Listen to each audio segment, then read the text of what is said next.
Before we start, can you let us know, are you planning on being in person on May 19th? We're trying to figure out if we could do a reschedule of the photo shoot.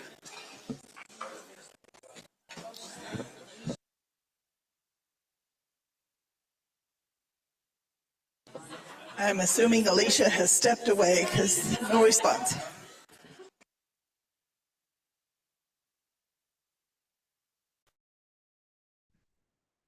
Hey Beth, no, I just didn't hear you, Alicia. I didn't know who you're talking to. Um, you said May 19th? Yes, I was wondering if you are going to be in person for the May 19th regular assembly meeting. We're trying to find a date where all 9 people are going to be in person for a The dream, the impossible dream for a photo. Uh, yeah. Give me 1 second. I believe I am. I'm just looking at my calendar. I feel like we need to You make would her think? on the record. If she's Yeah, I know. I'm like, this is a lot of pressure. Well, the problem is, yes, yeah. I'm intending to be there. There's no reason. I anticipate no reason. But I didn't anticipate this trip either. Thank you. We will attempt to reschedule our photo shoot. Perfect.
I call this May 5th, 2025 Assembly Committee of the Whole to order at 6:34. Ms. Wall, would you read the land acknowledgement?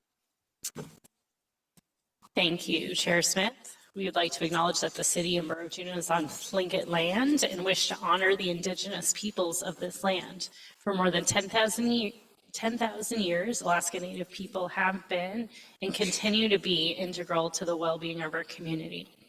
We're grateful to be in this place, a part of this community, and to honor the culture, traditions, and resilience of the Tlingit people. Gunos Chish. Thank you, Ms. Wall. Madam Clerk, would you call the roll? Thank you, Mr. Chair. Mr. Bryson? Present. Ms. Hughes Scandies? Here. Ms. Atkinson? Here. Ms. Wall? Present. Mr. Kelly? Here. Ms. Hall? Here. Mr. Steininger? Here. Deputy Mayor Smith? Here. And Mayor Weldon? Here. All members are present.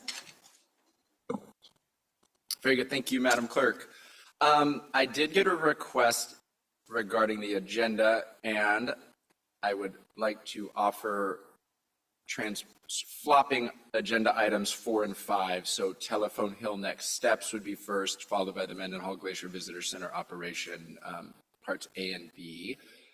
Assuming that is okay with the body, if I could have a motion approving that agenda with changes, I would appreciate it.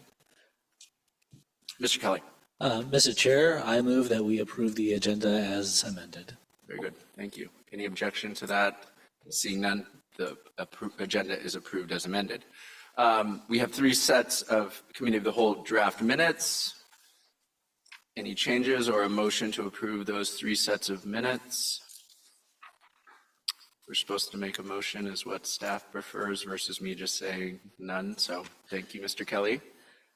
I move that we approve the July 15th, 2024 Assembly Cow draft minutes, the August 5th, 2024 minutes, and the September 9th, 2024 minutes, and ask for unanimous consent. Very good. Seeing no objection, those minutes are approved. On to our agenda topics. We are, again, starting with Telephone Hill next steps, item 5. For discussion, the manager has a memo. Amanda, we've all read it. Some options outlined. But I know we're just trying to make some headway due to trying to keep this thing going along.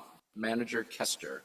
Thank you, Deputy Mayor. I have a few slides in your packet that are pulled from the Telephone Hill Place Guide, and I just want to go through them to kind of get everyone up to speed on where we have been on the Telephone Hill project. So Telephone Hill was conveyed from the state of Alaska to CBJ in March of 2023.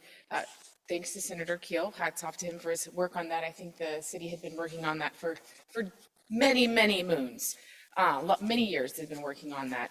Telephone Hill, the area that we're talking about, the neighborhood in general includes the downtown transit center and the parking lot there, but we're really talking about 2.5 acres of developable land on top of Telephone Hill.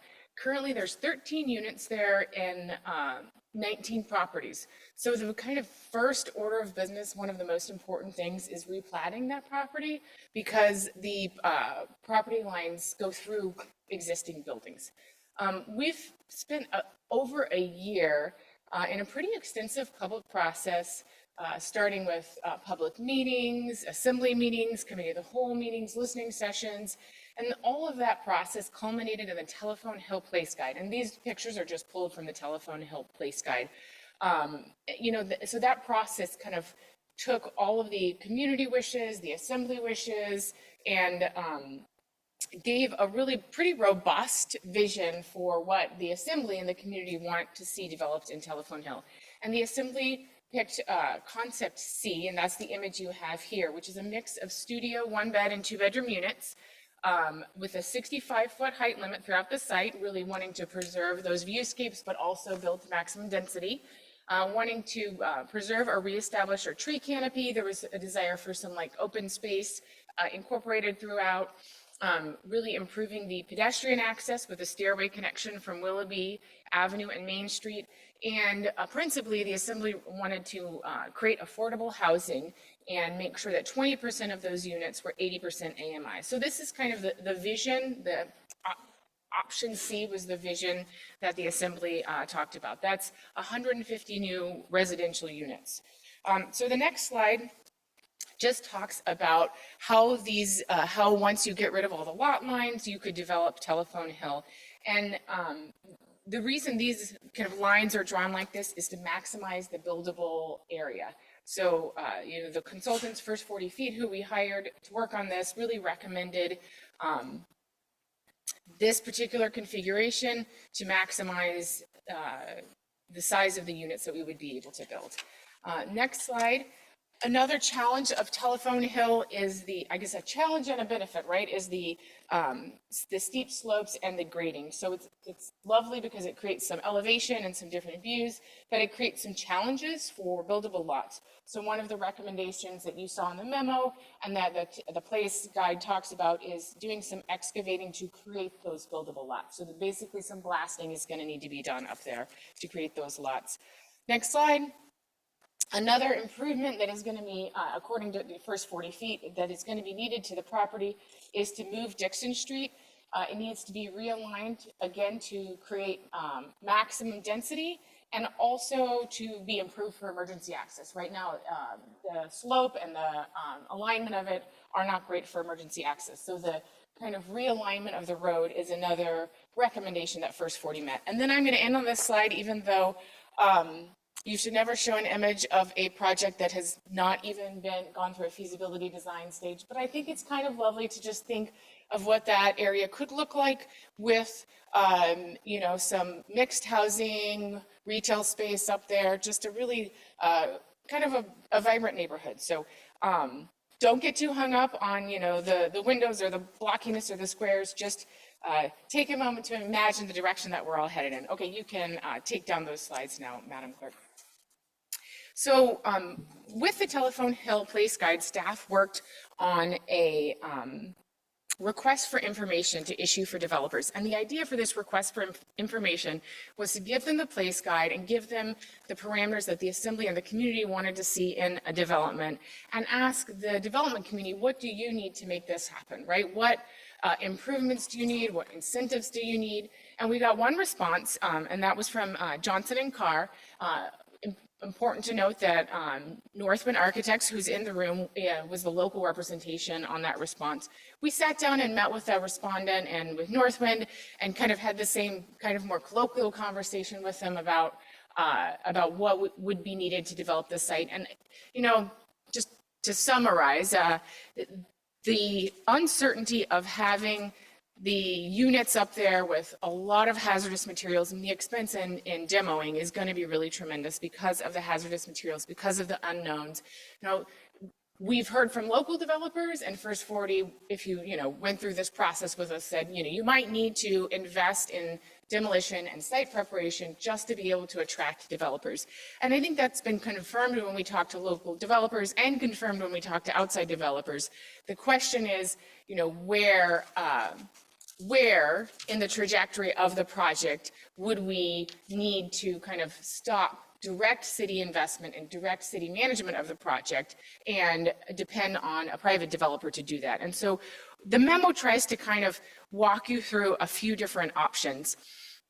The option that is recommended by First 40 Feet is that we do demolition, site preparation, which includes excavating, and build the realigned road, basically leaving us with four developable plots of land. And I think I like land manager Blydorn, who says, I want to see a grassy patch with a for sale sign on it. So that is the option that First 40 Feet recommended. There are some challenges with that option, principally among them the price tag. So the CBJ Engineering took the original cost estimate from first 40 feet, which was done, I believe, by Respect as a sub on that. And it was a $5 million construction estimate. Difference between construction and project cost is about 40%. Added some contingencies because we're dealing with a lot of hazardous materials and came up with a $9 million price tag. So I think, appreciate that there's a lot of challenges with coming up with $9 million to get a kind of perfectly aligned for clean buildable lots at that site. I did build out a timeline in the memo that just tries to walk through how we could approach developing Telephone Hill so that we could build by next summer season. And so you can see in the timeline, I recommend that by the next COW, we get some direction on funding for development, a city-led project of development of Telephone Hill, that we notify tenants up there of development and give them September 15th as a date that they need to leave by. The timeline also talks about bringing in a developer for construction before we've necessarily demoed and done that site preparation work. So there's some advantage to like having that work started and doing that work so that the city takes on the kind of responsibility of that, but bringing in a developer to develop the property or to have a vision about the development of the property before that work is finished. And the reason, of course, being timeline, and also as you get to a more complete phase and a time when we would hand that project over to a private developer, there may be things that they want to add and contribute to that project. So that takes me to talk a little bit. The timeline is for like how we would get from demoing homes to building a road by next summer. But the very logical question is, how could we phase this project given the $9 million price tag? And so I did spend some time thinking about a phasing option that would be just doing demolition, site preparation, and leaving the kind of future road development up to a future developer and or a future phase. So, I think that there's one scenario where we could demo the properties that are up there, and really that's the bulk of that cost because of the hazardous materials. We will be looking at having to container those and ship those materials out. We're going to be having to look at a lot of extra costs just in contractor time, and so staggering what it costs to demo those older homes. But looking at a phase project, we would do that demolition, we would do some of the excavation to make it a buildable lot, and most importantly, we would replat it, right? So the platting would be clean and the lots would be clean. And then under a phased approach, we would want to bring in a developer to do the development. And so we would issue an RFP similar to the RFI that we issued, but with a lot more concrete details of what the city is looking for. Now the unknowns are, I have no idea what it would take to leverage exactly what the assembly wants, right? So there's still unknowns in any one of these scenarios. There's a lot of unknowns, like, okay, we invest $5.5 million.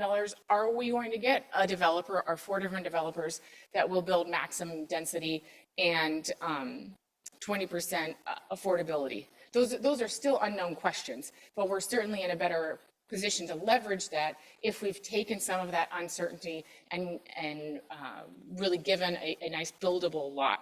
So I think there is a path where there's some phasing. I also outlined in the memo some potential funding sources for funding the $5.5 million investment that phase 1 would look like.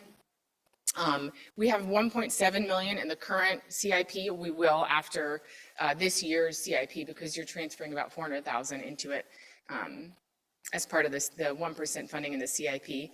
I talk about Peterson Hill CIP being a potential place to transfer funds to. Peterson Hill is another high priority for the Assembly. In fact, I think Telephone Hill is number 4 and Peterson Hill is number 5 on your Assembly priorities. The Affordable Housing Fund is another potential funding source, so that would mean not doing a round of Affordable Housing Fund or reducing the available funding for the Affordable Housing Fund. And that's about as far as I got, though members may have other creative ideas for potential funding sources. But essentially, some type of funding that follows the the budget cycle. It can be as a separate ordinance, but could kind of follow that budget cycle. So you guys are making all of those decisions on what to do with fund balance at the same time would be ideal if you are interested in kind of launching a city-led development project. So in conclusion, I have laid out 4 different options for you to discuss. As I mentioned, it'd be great to get direction tonight, but I understand that maybe you just have a lot more questions, in which case I could bring back answers at the next meeting. The first option is just replatting and putting it on the market. So kind of the least option would be to get rid of all of those confusing lines. Since we own the property, we could do that. I've talked a lot about funding phase 1 at $5.5 million. Talked about funding the entire project being to construct the road. And then another option, of course, is to do nothing right now, but continue to save funds to do the project in the future. And in a way, that's how we've done Peterson Hill, right? We've appropriated a little bit of money here and there and are looking at kind of building up that fund so that we can eventually do the project. I think the main difference between Peterson Hill, or one of the differences between Peterson Hill and Telephone Hill, is we can still make substantial progress on Peterson Hill kind of a little bit at a time because of both the nature of the project, and it's just a less visible project. So, I think this body has talked before about it being challenging to just demo the homes and then wait for 2 years to collect more money to do any more site development. And so that I think changes a little bit how to prioritize this project. So with that, I will stop for questions. Thank you, Manager Kester. Questions from the team. Mayor Weldon, then Mr. Bryson, then Ms. Atkinson. Thank you, Ms. Kester. So we received I think it was just me, maybe received an email today, and just to ensure that the tenants aren't competing with the seasonal workers, if we move the lease termination to 10/1, how much would that affect you? Because it doesn't say we start our demo till October anyway. Can you speak to that a little? I think that would be fine. We're just looking for a fall date that would have the maximum availability for tenants. And if October 1 feels better. Mr. Bryson. Thank you, Mr. Deputy Mayor. I agree, October 1 would be better than any date for September to try and find new locations. My question is, we have, the Juneau Fire Department has used abandoned or condemned homes for firefighting practice. They set them on fire purposely and are able to conduct training with them. If we know that we are disposing of these buildings, wouldn't that be a good scenario to let the fire department conduct extensive training, and it removes some of the costs for getting rid of the building? Is there a reason why we wouldn't be able to do that? Yeah. I defer to former Assistant Fire Chief Weldon. Thought the mayor might have some insight. It would depend on how much hazardous materials are in each building and what's the, anything around it that might be a questionable problem that might catch on fire too, including things like power lines and such as that. But it's not a bad idea to at least ask them if they want to do a search and rescue training if they can't burn it. So it's not a bad idea, Mr. President. Well, Madam Mayor, just if I may, it's right in the heart of downtown, which if we were going to have a problem downtown, it would be very similar to any circumstance on Telephone Hill. That's kind of what prompted that thinking, because if it happened anywhere in a 2-mile circle of that, it's going to be similar. So let's burn it. Yeah, but again, it depends on how much hazardous materials. If they're full of asbestos, it's not going to happen. Ms. Atkinson. Thank you, Mr. Chair. Just a question for you or maybe city staff. I'm noticing on our agenda, we have a few things labeled for discussion for action. Are there reasons why we are just discussing some of these items instead of potentially moving them forward today? Yeah, thank you. just as chair, I feel like it's beneficial for the body to have some indication of, what I'm at least thinking of, and, I discuss these agendas with staff, for certain items. Personally, I feel like they may need more than one hearing. Others may disagree, but it's kind of just to offer a guideline so people can determine how much they need to hone in, how much they need to ask, how much they need to prepare, how much they need to, be ready to make a big decision. So I'll Follow back up. on. Sure. So it's just a chair suggestion then? I would guess so, sure, because people could move it at any point, but as you may see, Ms. Atkinson, if we're trying to jump process, you may lose votes when you do that. So, but anyway, we follow Robert's rules, so things can be in order. Did you have a question about this topic? Ms. Wall. Thank you, Chair Smith. First question is about the 4 developable lots. This may be me not being not super well versed in some of these aspects of the city, but where did that number come from? And does that decision to replat into 4 developable lots restrict options? How did that number come up with, and could there be benefit to deciding the number of lots at another point in time? Manager Kester. Thank you. So that specific alignment was determined by first 40 feet after looking at our zoning code, parcels, our zoning code, our setback rules, in order to kind of be able to build to maximum density. I think, there's a slide in your packet that just recommends that it be divided into those 4 lots. There's only so much room up there with alignment of the road and just all the other things that are necessary. That being said, certainly we could engage a potential developer early enough in the process that if, that wasn't the preferred alignment, and it could be replatted into something different. We are the owner of all that property, so it would be, it's relatively easy to replat that when it is owned by one owner. Mayor Weldon. So remind me, when we sell land, it goes to the land fund, correct? Because that's my first part of my question, and he's gonna give me a follow-up. Is that correct? You are correct. So if we wanted to be creative with our financing, instead of taking it from the Affordable Housing Fund, the 2.5 million, we could technically take it from the general fund, and then when we sell it, give all the money to the land fund except for the 2.5 million.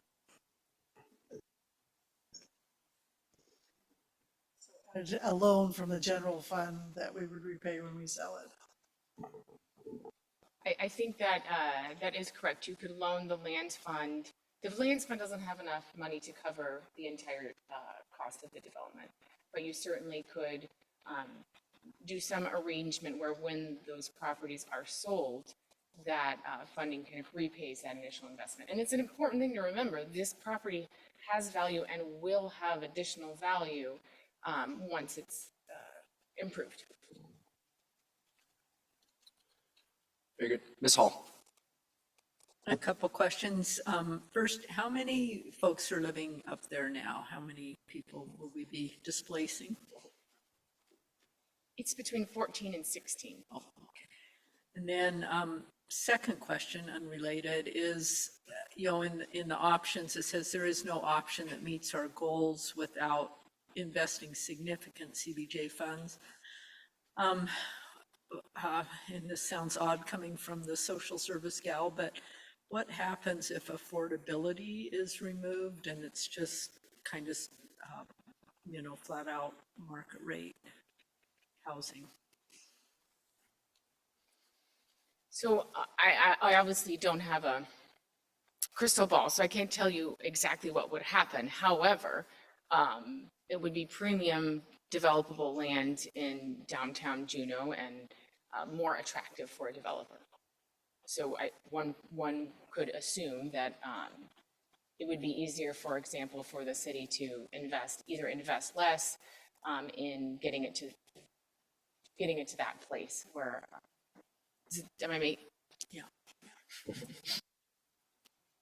Thanks. I had kind of I don't know if it's the same vein, but I guess is the fact that we just got one response from our RFI, is that telling either about our design and, or, you know, the place guide that we created for that, or would there, anyway, should we read some kind of sign from the fact that only one company responded to that?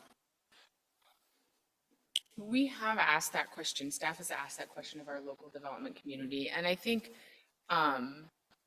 you know, they were like, decide exactly what you want and issue an RFP, and we'll put the time and effort into actually developing a proposal. So I think that could be certainly a reason, but also it takes time to develop those materials. It takes time to put together that package, and only one respondent felt like it was worth their time to do that.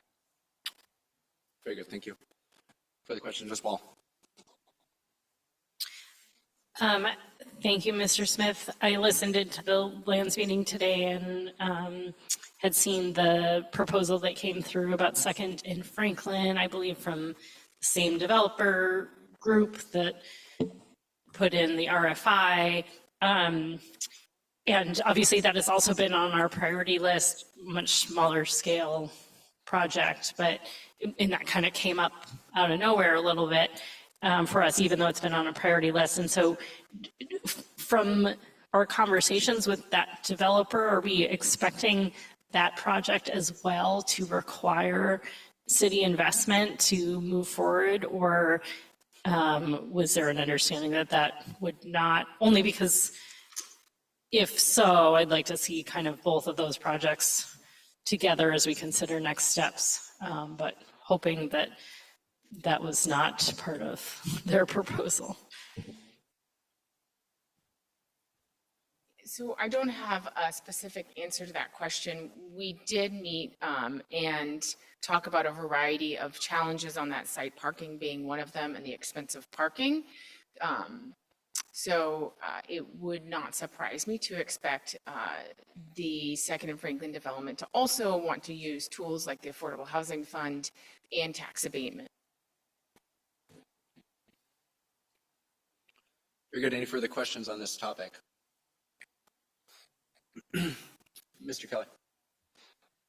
Thank you. So it seems to me that like we're going through this to try and make this more attractive to a potential developer. I guess I experience a little bit of hesitation in moving, in asking people to leave their homes before we have a project under contract and ready to go. Would it be sufficient to just like have a general direction in where the assembly wants to go, but maybe condition that on actually having something signed on the dotted lines? That way we're actually guaranteed, or at least as guaranteed as we can be, to have additional housing at the end of this. Andrew Kester. I'm struggling a little bit to understand the question, so I'm going to rephrase it and see if I'm meeting your intent. Is your question, is there a way to guarantee occupiable housing units before the assembly serves notice to existing tenants to leave their homes? Essentially, I'm also wondering if it would continue to be attractive to developers if we did that. So I don't know, right? I don't know. We certainly could issue, instead of an RFI, an RFP that says, hey, this is what it's going to look like. Would you commit to doing a project? I think the challenges with that is there are still so many unknowns with site development and hazardous materials. There's also challenges with the timeline. So if you're a developer, you're not going to engage in a project and commit your capital and your funding to that project until you know it's happening, right? So let's say we're a year out or 2 years out.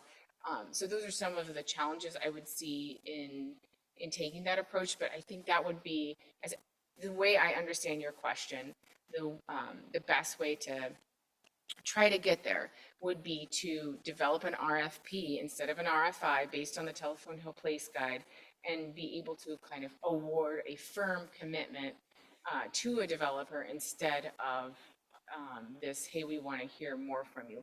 I think the other challenge with that is just the level of design that we put into the product, right? So do we want 4 lots? Do we want Dixon exactly here, or does it need to be a little bit aligned there? So we'd have to kind of make some more assumptions and decisions with less information, unless we wanted to, fund design. And I mean, there are different ways to approach that timeline. Thank you. Mr. Bryson? Deputy Mayor, are we in just strictly questions, or can we comment on some of the historical stuff? I was going to pivot to comments after questions. I think my question is, when did CBJ be informed that we were going to receive Telephone Hill, and maybe what was the date that we actually received Telephone Hill? My suspicion was it was in 2018. We began discussing getting Telephone Hill. We might not have gotten it for a couple of years after that, but we absolutely have had discussions where we tried to let tenants know that eventually those buildings won't be there. We know that it's been a touchy situation. Nobody wants to talk about people's homes. It's very emotional when we talk about what we're going to do to Telephone Hill. We can't move Telephone Hill forward if we try to reserve 12 apartments for people that are living there right now. So we have this one, and just looking at some of the numbers, it's hundreds of units. I mean, it could be a substantial improvement to downtown. And while I don't want to sound unsympathetic to the people, we have been telling them for at least 5 years, you're going to have to move.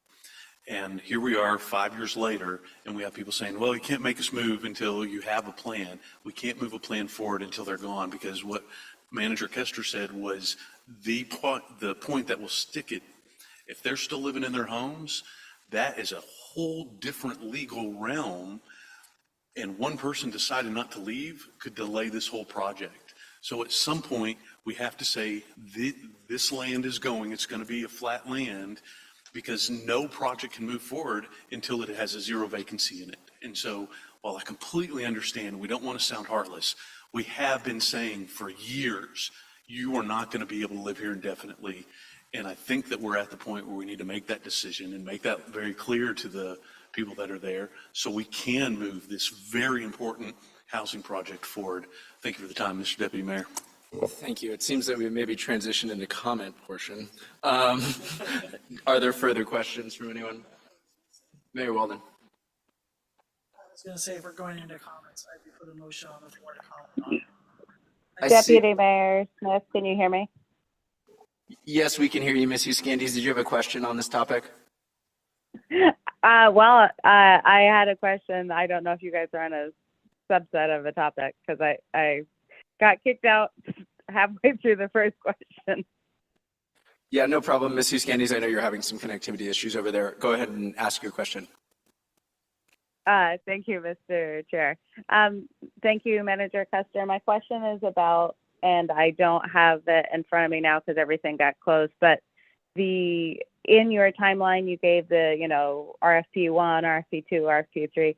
One of them, I was trying to better understand why we would be doing an RFP for the platting. And then I have another question, but it's not on that topic, Mr. Smith.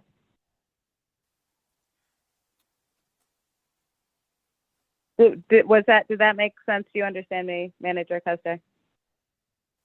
Yes. So the reason for our kind of first RFP being designing the new right-of-way and plat process is because that's the thing that we would need to get started the earliest, and it's a different specialty than demolition. So those would be two different firms that would be doing those things. Maybe a better follow-up, a better question would be then, could you talk to me about what that platting process normally looks like for us internally then? I know we have like a, land department of one plus Roxy, but so every time we're developing, that is, we're going with a collection of firms, is that correct? So the project would require design because it hasn't been designed. And that design and that survey work would inform the plat. And we would, in this instance, apply to CDD like any developer for a replat. So like we would have to do the work as the property owner to apply to get that property replatted. Is that helpful? Yes, yeah, I'll follow up offline, but yes, okay, I understand what you're saying now, because we would be representing just like a normal applicant. Gotcha. And Mr. Smith, I have one more, but it's on a different topic. No, you may go ahead, Ms. Huskeen. Oh, yeah, go ahead, Ms. Huskandis. Thank you, Mr. Chair.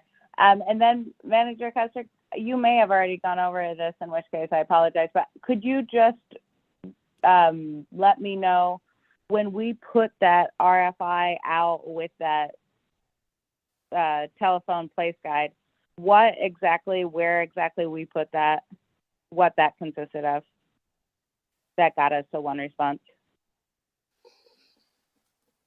I have to admit, Assemblymember Huskandis, I do not recall exactly how we advertised that RFI. I do recall the Assembly being adamant that we kind of spread that far and wide and make sure we connect with non-Alaska developers, and we did do that. I'd have to come back to you with specifics on, what exactly that outreach plan looked like. Very good. Any further questions on the topic? Okay. Nope, but that's a big one for me, Mr. Smith, just FYI. So I'll look forward to that, Ms. Custer. Very good. Seeing no further questions, we could maybe start with a motion to see how we're all feeling about making a way forward here. Thank you, Mr. Deputy Mayor.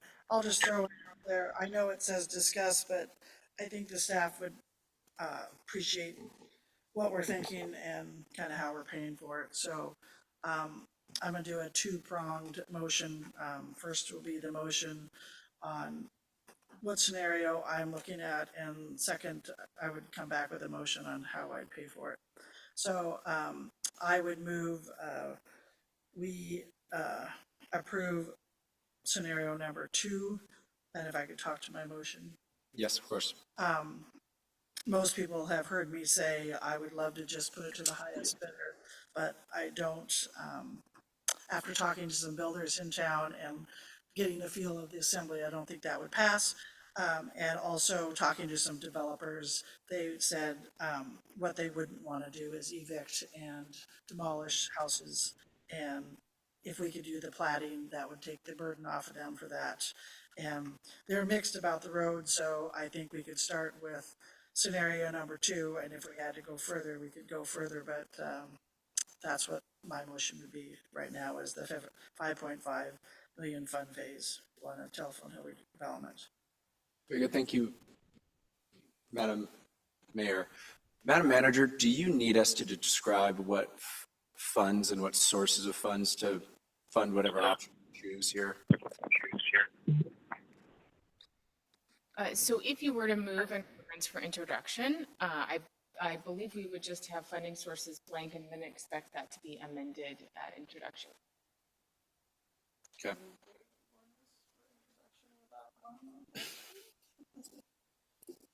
Madam Attorney. Thank you. So what we would do, we would have placeholders there with a general description, which you can then amend. So I think unless we want to bring it back to a cow, then we could do full blanks.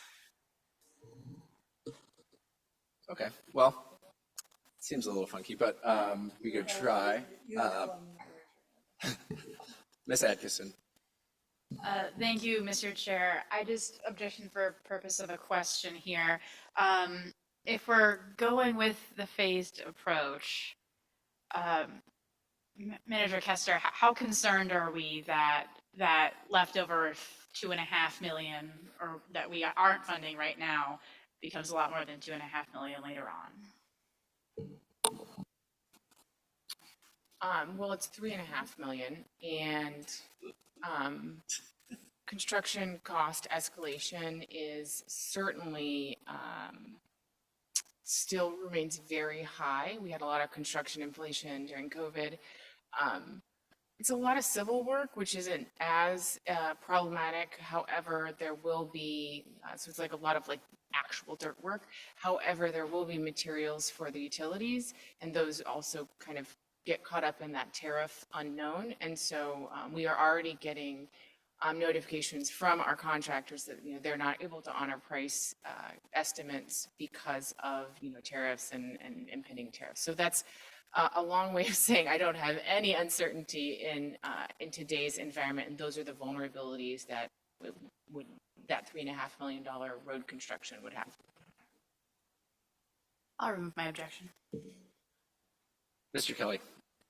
I have a couple questions. My first question will go to the attorney. And Mr. Chair Smith did mention that Robert's rules, we can propose anything, but I did notice on the agenda it's specifically marked as for discussion. Would that affect anything as far as Opens Meetings Act if we did not advertise that we were going to take action on this?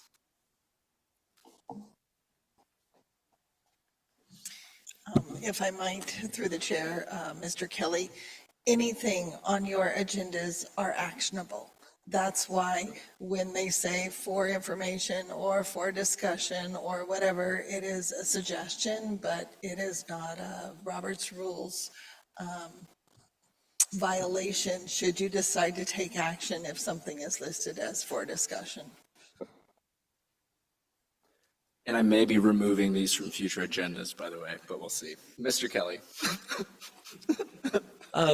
Thank you. I think I would object because I still like to do a little bit more work on this. I don't feel good about moving forward when we don't have a guarantee for more housing. If we're going to be asking people to leave, I would like us to be able to guarantee that we're not going to have something that's going to potentially sit idle. I would like to know that we are going to, if we're going to be removing 13 housing units, I would like to see at least 13 more housing units coming up somewhere else. So I'll object to moving forward for that reason.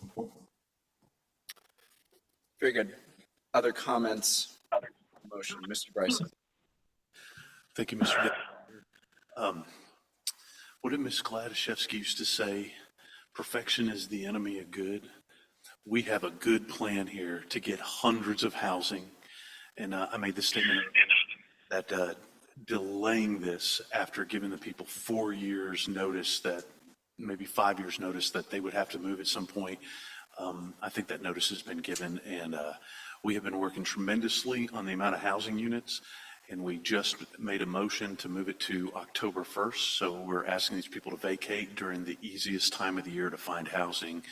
We are not being haphazard or careless. This has been talked about and has methodically got to this point. So I'm very strongly in favor of the mayor's motion. Thank you for the time, Mr. Deputy Mayor. Thank you, Mr. Bryson. Other comments? Ms. Wall. Just ask you a question. Part of my,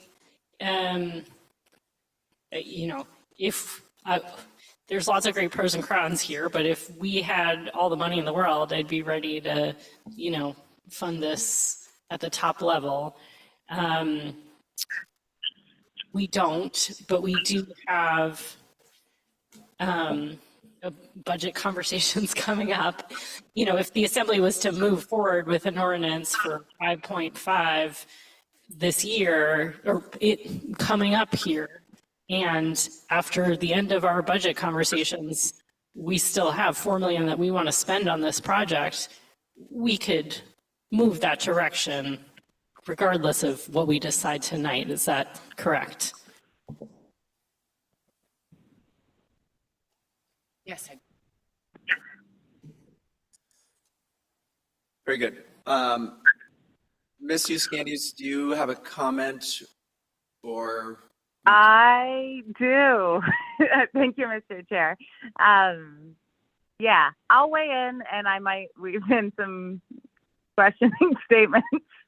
I appreciate that I've missed wherever you all have gone with this discussion, so I don't have much of a sense. It sounds like you guys were revisiting some of the early days of Telephone Hill or found a squirrel to chase or something like that.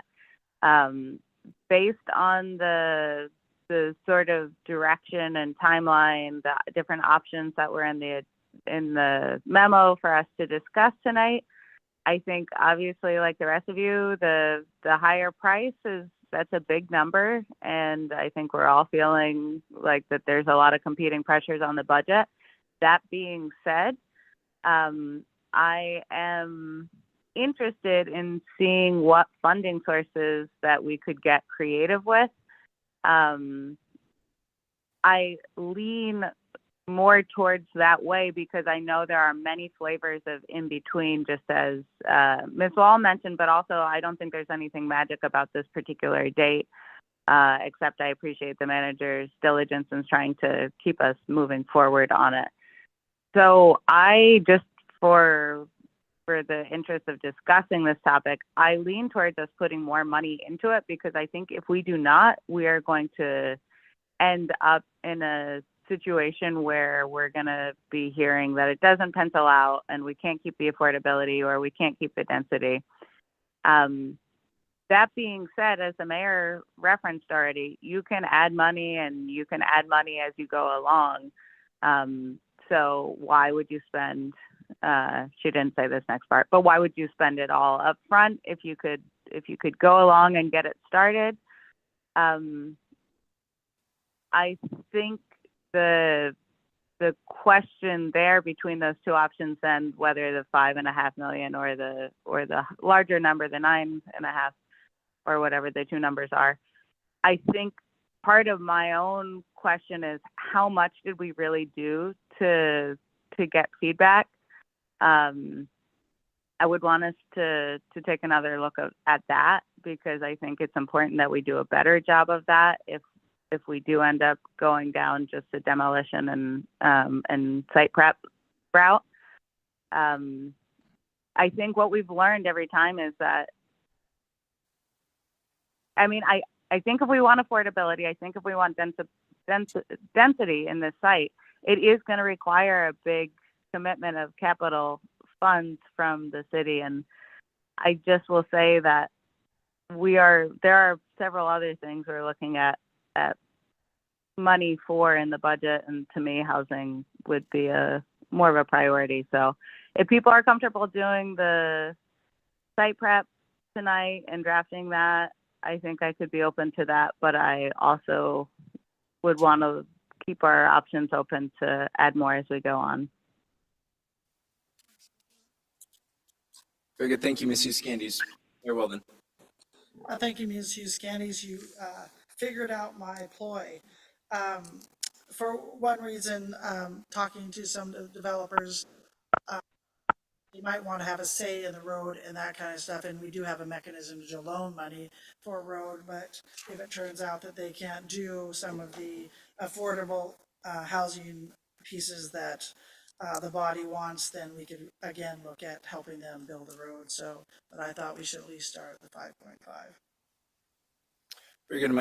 My thought is, I think it might be useful for us to select an option, and then the next step will be figuring out different fund sources to pay for it.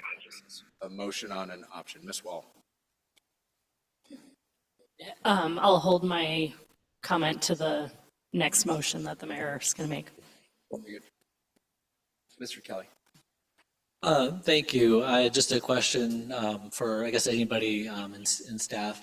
So if we pass this today, would the effect be that this decision is forwarded on to the assembly, or is the decision that's made today, like this is what happens, and we start acting on it right away.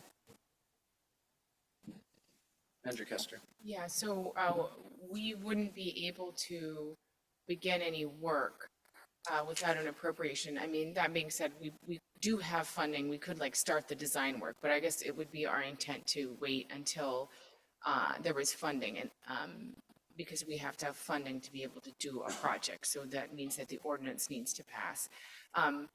We do, in the timeline, we have serving notice to tenants outlined once that ordinance is introduced, so that there would be like clear direction from the body, but we wanted to also give tenants like the most notice possible. So trying to kind of thread that needle of making sure there was like a real project that was really going to get funded and giving them the most time possible. So if you were to move to introduce an ordinance, once that ordinance was introduced, we would serve notice to the tenants unless directed otherwise.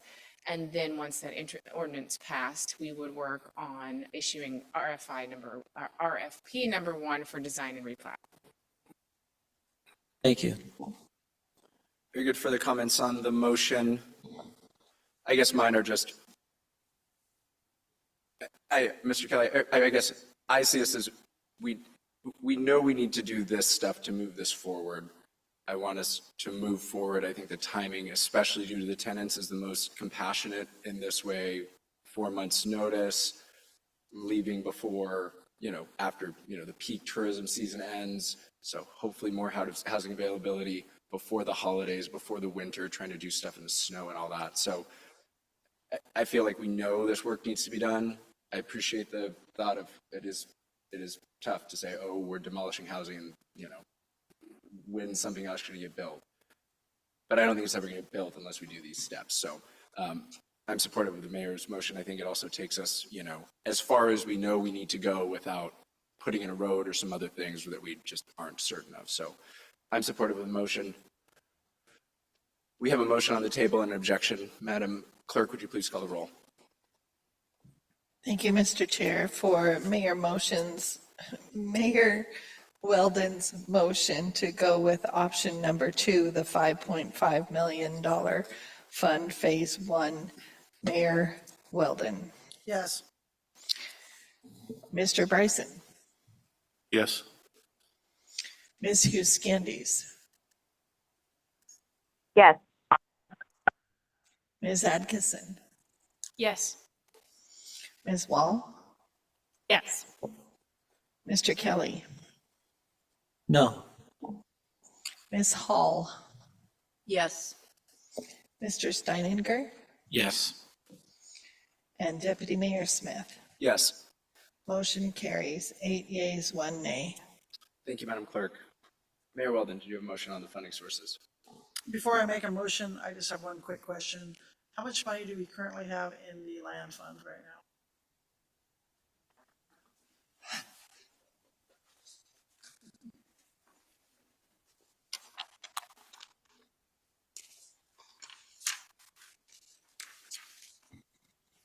Through the chair, excluding encumbered funds, I believe are about $2 million. Okay, I'm ready for my motion then. Mayor Weldon. I would move that we fund the $5.5 million from $1.7 million from the Telephone Hill CIP, $2 million from the Peterson Hill CIP, and if I've done my math correctly, that leaves us $1.8 million we have to find. So I would move $800,000 from the land fund and $1 million from the general fund, with the intention of the general fund being paid back once the land is sold.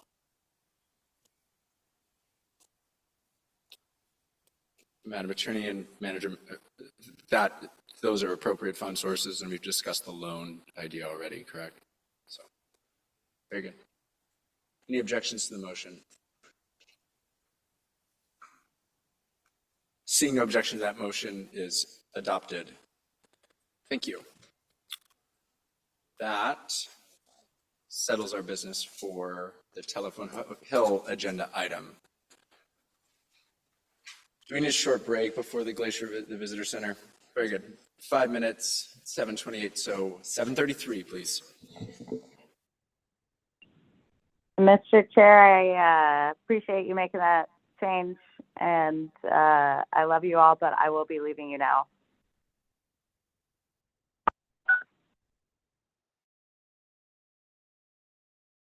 Okay, yes, thank you. Ms. Hughes Candies is gone for the record.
Very good. Thank you. We are now on to agenda item 5, Mendenhall Glacier Visitor Center operation. We have an ordinance that has already been introduced and a new resolution, but just we thought maybe worthwhile to hear from the audience, answer questions. The resolution is new. Manager Kester, anything you would like to direct us to? Thank you. I just want to briefly summarize kind of where we are on the topic and let you know that Visitor Industry Director Pierce is in the audience for questions. We did discuss this at the Assembly Retreat, the kind of concept of using passenger fees to help in some way make sure that the visitor center stays open and stays in public ownership and public lands. The kind of current vision that's coalescing is a way for CBJ funds possibly to support either Tlingit and Haida or Discovery Southeast in having an employee that would manage the multiple visitor industry tourism operators who have volunteered employees to help staff the visitor center, but that needs coordination. And because both organizations have existing operating agreements, there's actually a co-stewardship agreement with Tlingit and Haida and an operating agreement with Discovery Southeast. The vision would be that either one of those organizations or both could channel, those funds could be channeled to help that. In the meantime, U.S. Forest Service is still looking for resources internally to provide that service, and I know Discovery Southeast is applying for grant funding too. So, it's one of the options for the funding. It's not a sure thing because this issue is ever evolving. But I wanted to just let you know that the intention isn't that like CBJ funds staffing of the center. It's that we help support our partners in kind of finding a collaborative solution. And I also wanted to let you know that we do have Executive Director of Discovery Southeast, Mr. Isley, online. And we have the Program Manager for Tlingit and Haida, Mr. Duville, in the audience. Very good. So we have two items. We have the appropriating ordinance and we have the resolution. Maybe let's start with the appropriating ordinance. So any questions on that item? Mr. Kelly. Thank you. I guess the first question I have about the idea that's kind of coalescing about us taking on a coordinating role is how would that work? Because none of these organizations are under the umbrella of the city. So how, like what sort of authority or what mechanism would we have to coordinate operations there? Andrew Kester. It would be a grant, much like we make to other nonprofit organizations. So we'd have a memorandum of understanding. We have a template that finance uses. Very good. I just had a question, and I would invite them up, but we don't allow public testimony in the committee of whole. Do you, Manager Kester, do you know if Tlingit and Haida supports this appropriating ordinance? And if so, do you know what their position is?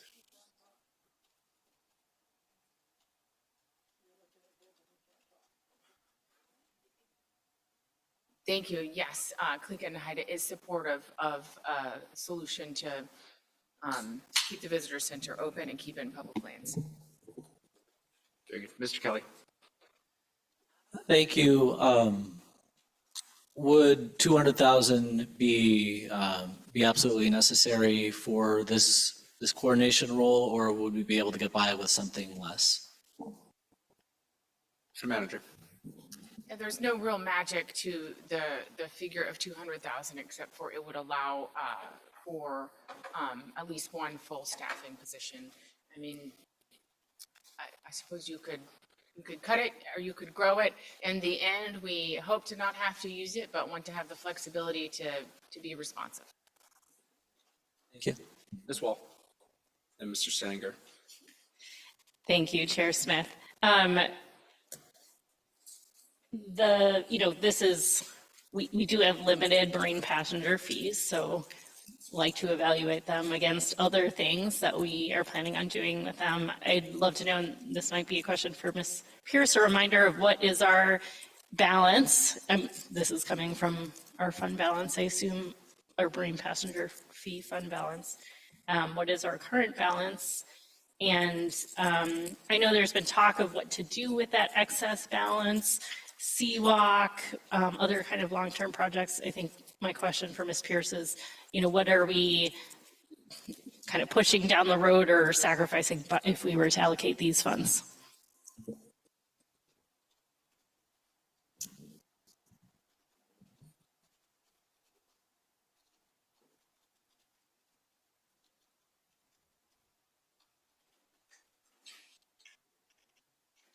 Thank you, Ms. Wall, and through the chair, you talked for long enough to allow me to look that up. It's about $1.5 million in fund balance.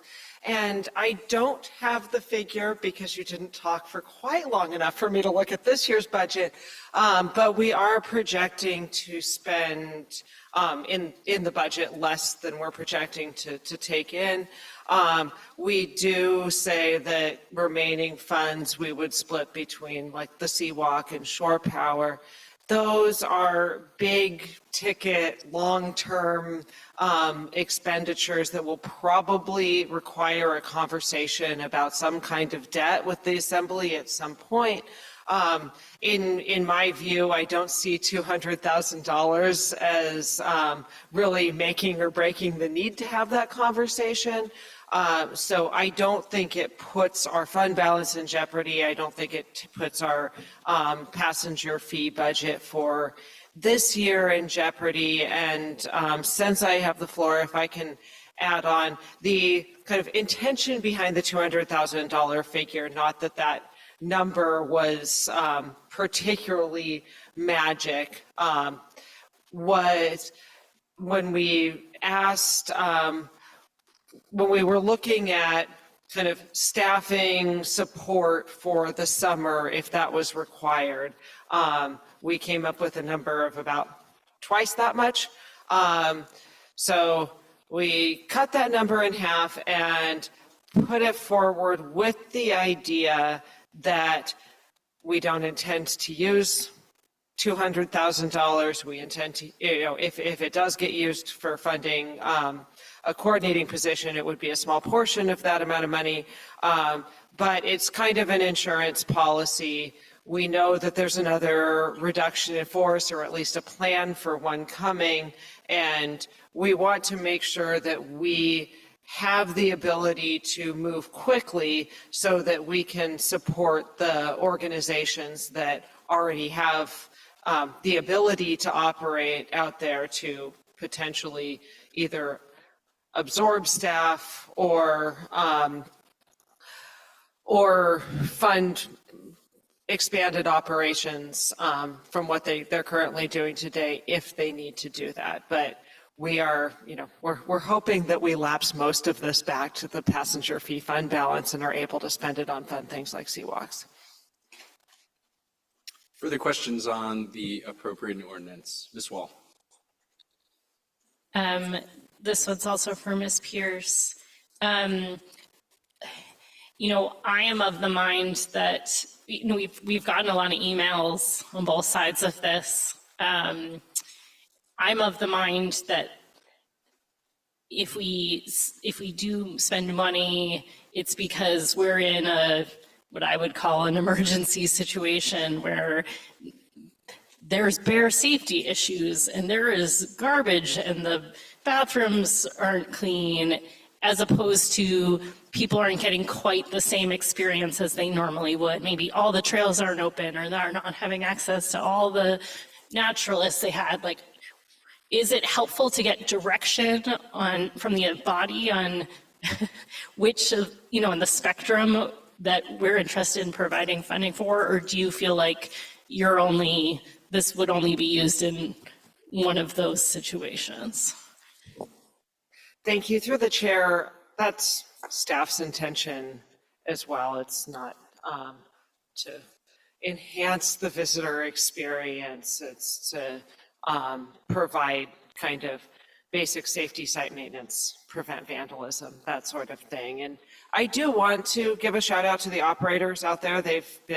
Had people out there directing traffic and trying to answer questions as best they can. I think that could all go a little bit better with some support, but I think that their work to date has been pretty integral to the operations and the hours when the visitor center isn't open, because it's only open 10 to 5 and tours are still happening. Any further questions on this topic? Madam Mayor, did you have a motion for us? Certainly, I move ordinance 2024-01BAL to the full assembly for public hearing, because I believe it's already been introduced. Very good. You've heard the motion. Is there any objection? Ms. Atkinson? I recognize that we've already introduced it, and so we can have the actual vote at the assembly level, but I just wanted to say that I have a lot of concerns with this proposal, and I think we're going to face a lot of pressure to backfill for the federal government in the next coming years, and this is not the place I would start if we are going to be doing that. So I'll remove my objection for now, but I just didn't want to let it pass without saying that. Thank you, Ms. Atkinson. I'll object for a comment as well, and that's, I hear the argument, and I don't want to be backstopping or backfilling for the federal government as well, as they're maybe shedding some of their responsibilities. But I guess for me, keeping this as a publicly managed and decently run, facility that does spread the impacts of tourism throughout the community, I worry if we don't do something and it's just a disaster, like what does that lead us towards? So I'll support the motion here and likely at the full assembly too. I'll remove my objection. Mr. Kelly, objection.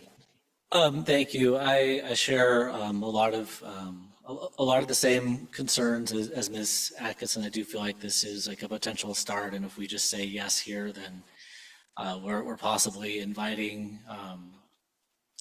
future instances of basically cost shifting from the federal government down to our city. And there are other uses where we could be putting these marine passenger fees.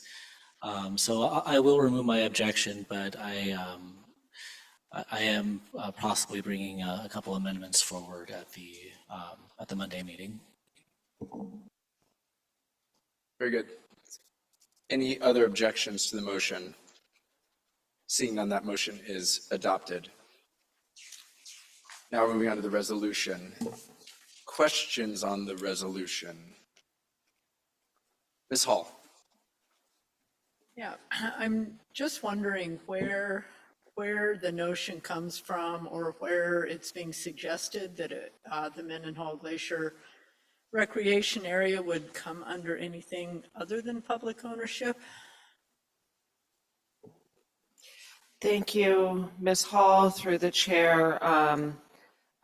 We are aware of at least one, I've heard a rumor of a second private entity that has expressed interest in taking over the Mendenhall Glacier Recreation Area.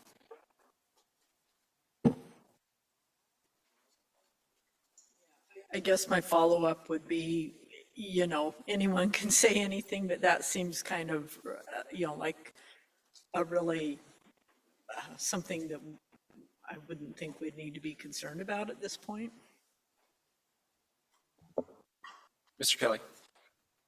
Thank you. Just to follow up to Ms. Hall's line of questions, under what mechanism would it be possible for private ownership to occur? Who wants that one? Thank you, Mr. Kelly. Through the chair, I'm not privy to the laws and regulations of the Forest Service. We do have an administration with an expressed interest in privatizing public land, and I think I'll leave it there. Mayor Weldon. Thank you. These are good questions, but I believe the federal delegation asked us for this resolution. Is that correct? To continue their fight to get Park Service employees hired. Thank you, Madam Mayor. Through the chair, yes, you and I were both party to that discussion where we were asked by the delegation. For the record, I'm removing my objection. Very good. We don't motion, I don't think. Yeah. I guess I just had one. On the bottom of page 1, line 39 and 40, speaking to the firings of federal workers and forthcoming reduction in workforce, prevent the Forest Service and Mendenhall from providing effective services. Does that also kind of encapsulate the issue that, I mean, I actually don't know if this is still the case, but that they were moving staff from like permitting and other types of, areas within the Forest Service to support the efforts there? I mean, are we also saying like that's going to be a problem with that whereas? Thank you, Mr. Chair. That was the intention. I think that there has been a reduction in force across the Forest Service, and they still are required to perform the same functions. Those functions, a lot of those functions have been moved towards the visitor center and away from other capacities that the Forest Service typically performs. And I was remiss in my answer to Mayor Weldon. I want to make it clear that it was not the entirety of the delegation, but specifically Senator Murkowski who asked for this resolution. Very good. Further questions on the resolution? Seeing none, Mayor Weldon, do you have a motion? Thank you, Mr. Chair. I move resolution 4010 to the full assembly. Very good. Any objection? Ms. Wall. Just objecting for the purposes of an amendment. You have in front of you, I believe, no, I just got a stack here. I'm supposed to be handing to you, so I will do that. Very good. We'll pause for a moment for those to distribute and for us to read.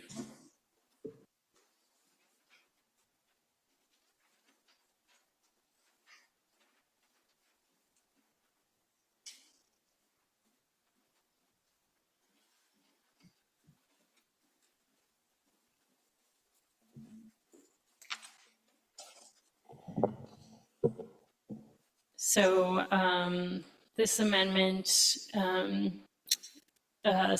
to, just for the record or anyone listening, change section 2 so that it now reads, the Mendenhall Glacier Recreation Area should remain a federally managed resource to ensure these public lands are accessible to all. I struck the part about the Tongass National Forest. The management of the Tongass National Forest is much more complex a political issue than this body, I believe, should be discussing. We could spend many meetings talking about whether we believe that statement or not. And so I think it's best if we keep our focus on the visitor center recreation area and not get into some other politics that we are a lot less knowledgeable about. Very good. We've heard the proposed amendment. Any questions on the amendment? Any objection to the amendment? I'm still working it through, but I don't actually know if I have a question. Mr. Kelly?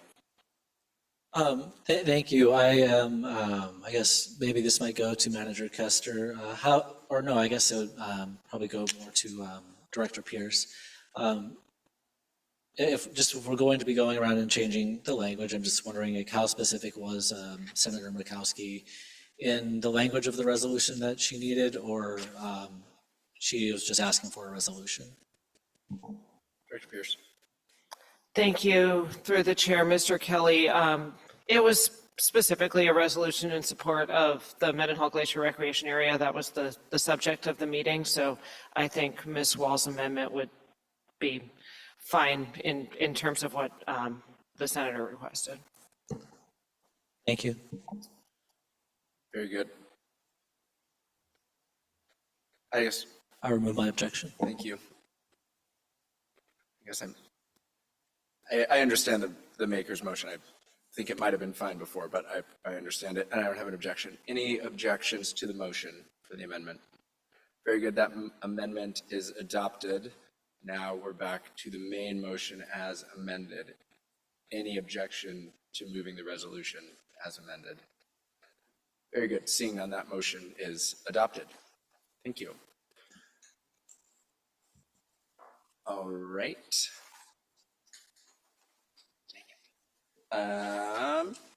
On to agenda topic 6. Ordinance 2025-13, Election Code Ranked Choice Voting. This has come to us from the Human Resources Committee. My intent is it's a significant change, possible change to our elections. My intent would that it would be we discuss, ask questions, and then we can bring this back at a future committee of the whole. We've seen the memo, we've seen the draft ordinance. Questions from the body on the ordinance, or Ms. Human Resources Chair, did you want to give any background or anything you thought the committee might want to know on this ordinance? Yeah, thank you, Mr. Chair. I think that the memo covers a lot of the background on this. We just had, as everyone knows, a vote on the statewide ranked choice voting, and looking at our precincts here in Juneau, that failed, the repealer failed pretty significantly here in Juneau, and there's a lot of support for ranked choice voting in our community, and especially in the last couple of years, we've seen quite a few people running for local office, which is excellent, but I think that ranked choice voting in this case makes it a lot easier to, build consensus in our community, to fully express the nuances of every Juneauite's vote, and to, prevent folks from needing to drop out, or pressure for folks to drop out if they're, taking votes from other people with first past the post. There's a lot of that sort of thing behind the scenes that I think is detrimental to the election process. So the main thing I think that is also covered in the memo, the decision points are, there's a couple instances where we do block voting. So in the event that a assembly member resigns early, there will be a block voting with the person with the higher vote getter getting the full term, second vote getter getting the partial term, and then also in the case of the school board. So those are, I think, are the main decision points, though certainly the city attorney can correct me if there are something I am forgetting. So happy to take questions. Very good. Madam Attorney, did you have anything to add on this topic? No, I think that's a good summary, and those are the main decision points. Okay, very good. Questions on the ordinance? Ms. Wall, followed by Mayor Weldon. Thank you, Chair Smith. I admit I have not been in any of the committee meetings that have discussed this so far, so but thank you for the work on the committee on getting it this far. But my question may have been covered, and so if it has maybe, a high level answer now would be fine. If somebody sends me the more detailed information that was already presented. I agree with Ms. Atkinson that ranked choice voting makes sense for Juneau. My question is really about the extra cost and the extra time. I know our staff works extremely hard during election season, and we have added resources over the years to continue to improve our process and access. So what is that looking like in terms of what this will change from a both budget perspective and how long it'll take us to, get results? Madam Clerk. Thank you, through the chair, Ms. Wall, for that question. It will take approximately $14,000 more annually for the software module that's needed. With respect to how soon you'll get answers and results, that will delay things somewhat. If we continue with the by-mail election process, I would anticipate that we would have results within the first week, but maybe not on election night. But we also have an initiative petition that's being circled, so that may, depending on where that goes, change our processes as well. So It all depends on what the election, when this passes, if it passes right now, you're looking at an effective time frame for the October 2026 election. So we will know more in the fall after this election cycle, what kind of timing that might include. I'm sorry, I don't have more definitive answers to your questions on the timing piece. No, that's helpful. I think just a note for next time we do this, I'd love to know kind of if things continue the way we're doing them currently with vote by mail, what our estimate would be for changing the timing of how we get in. Results will be helpful. Thank you. Mayor Wellman. Thank you. Have we heard from the school board what their thoughts are? Through the chair. So I reached out to the school board twice. We did hear back from the president of the school board that they are waiting to be invited to participate in a conversation with you. Beyond that, they have not responded.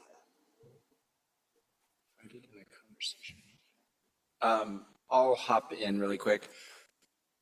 Madam Attorney, does the counting and I guess just the structure, of this ranked choice voting ordinance as drafted, does it mirror how they do it for the state? So like it'll be the same thing and people should expect to look at it kind of similarly and anyway, is the structure the same as the state of Alaska's ranked choice voting?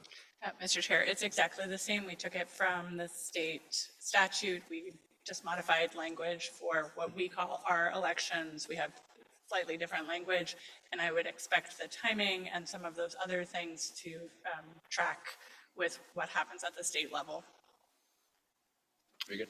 Mayor Weldon, you had a question? I did. Since if you look at on page 2, the very top line there, votes cast for the defeated candidate shall cease counting for the defeated candidate and shall be added to the totals of each ballot's next highest ranked continuing candidate. Is this going to change our seniority at all?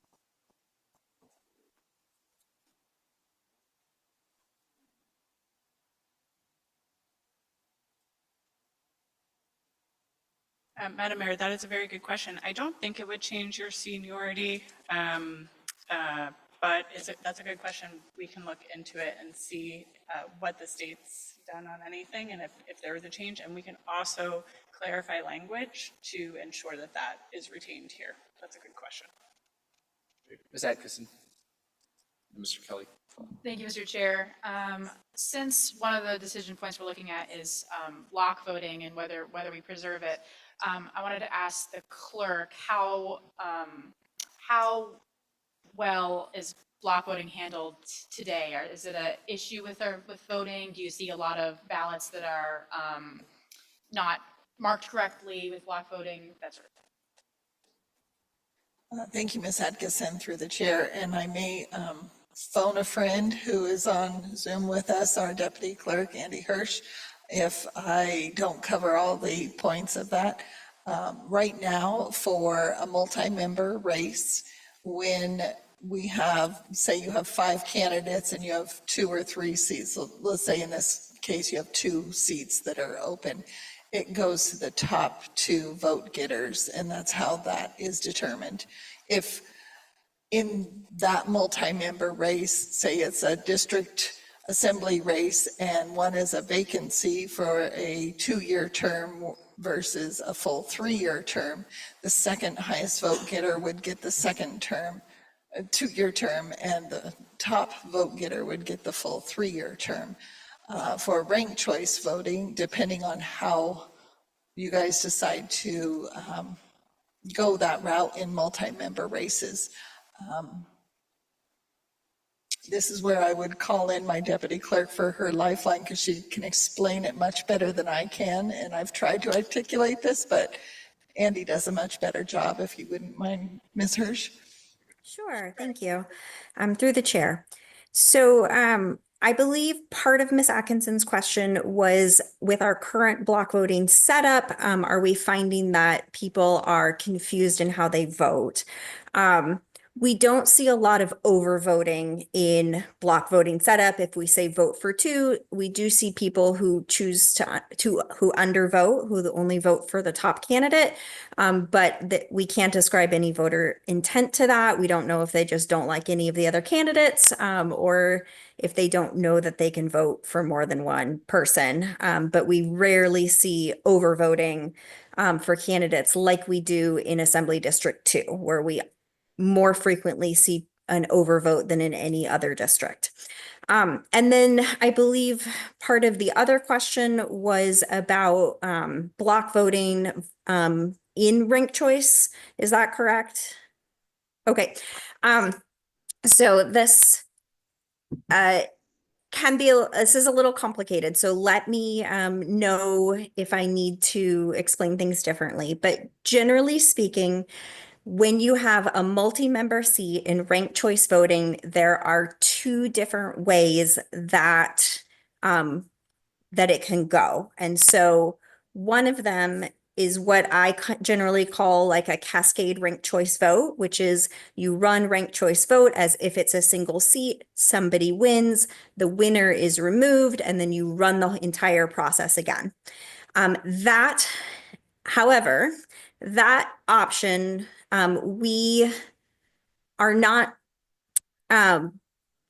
my conversation with with Dominion Voting, which is our election support back in January, did not indicate that that was an option for us, that their software module doesn't work for that version of block choice, ranked choice voting. Ms. McEwen had another conversation with a different Dominion person, I think Thursday or Friday, and walked away from that conversation with a different understanding than I got. So that's something that we can look into more. The type of ranked choice voting for multi-member seat that Dominion absolutely does is called single vote transference. And what that does, it's a much more complicated system. And so what happens is if we have 5 candidates and 2 seats, we say each candidate must get 50% of the winning vote. And so everybody, you vote and you pick your 1 through 5. And then let's say candidate A, everybody loves them. They get 55% of the vote. Awesome. They're elected, but they actually got too much of the vote. So then 5% of their vote is then reallocated back into the second choice vote getters for those specific ballots. And then if nobody has hit the other 50%, then you drop the candidate who have received the least number of votes and reallocate their votes to the next down in the ballot, and you continue on until you get another candidate that hits 50%. And so it's mathematically, like, all of this is done on a computer in the background. We set it up, it works. It is hard to explain to the public, and would require a large level of public trust in order, because it's a very complicated mathematical system on how the votes are actually delivered and whose vote counted for what. And then also it is a change from our current process where in block voting, if there are 2 open seats, you get to vote twice. In this case, single vote transference means once your vote is counted towards one candidate, your ballot is basically taken out of consideration. You get to vote for one person, regardless of the number of open seats. So that is the type of multi-member ranked choice voting that we know is available to us.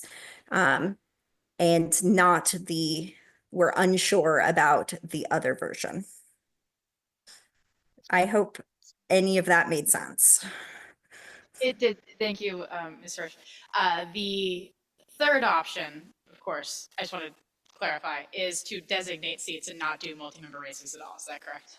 Correct. So if you, through the chair, if this would just basically take multimodal seats out of the equation at all, and every seat would be run as a pick one.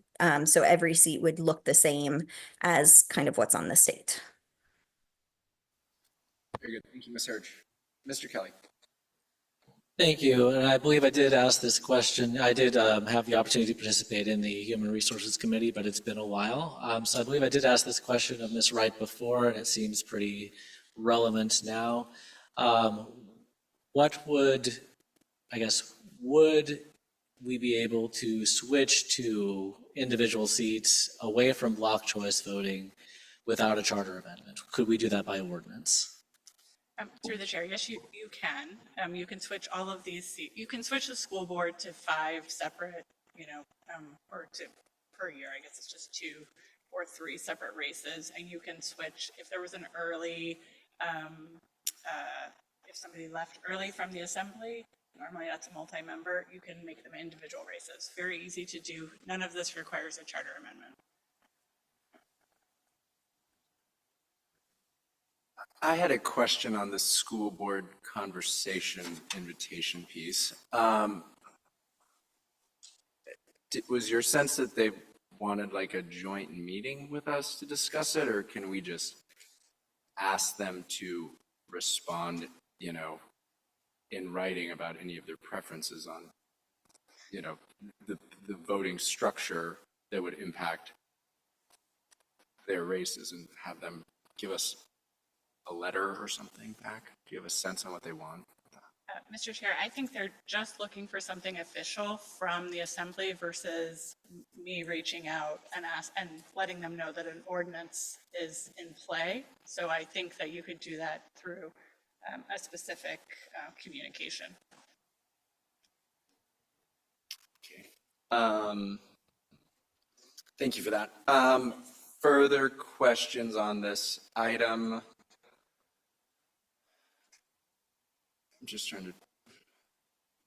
Ms. Hall. Was the 14,000 an annual expense or a one-time expense? Thank you, Ms. Hall, through the chair. The 14,000 was the initial outlay. I believe 12,000 of that would then become a annual expense. And then that would increase, I believe they generally have a 3% increase per fiscal year. Okay, very good. I'm trying to work through in my mind if I need to make a motion about the conversation with the school board, but maybe we can figure something else out. Very good. We have some outstanding questions. Again, my intent was just to get this before the assembly, ask questions, and then get those questions answered at an upcoming committee of the whole. So I think we've achieved that. Any other questions on this topic? If not, we will move on to our last item of business. So I can stay on my agenda. Damn it. Agenda topic 7, ordinance 2025-05B, an ordinance regarding policy and procedures for the use of body-worn camera video footage in critical incidents. We've seen this before. I think the history and the memo are in there. Ms. Wright or Madam Manager, any introduction for the body? Again, we are looking to take action on this. It's the second time we've heard it in the count. Thank you, Mr. Chair. So the ordinance that you see on page 52 of your packet does have a change that this body requested at the last committee of the whole. We moved from referring to things as involved in a traumatic incident to the new title that was presented. Everything else is the same.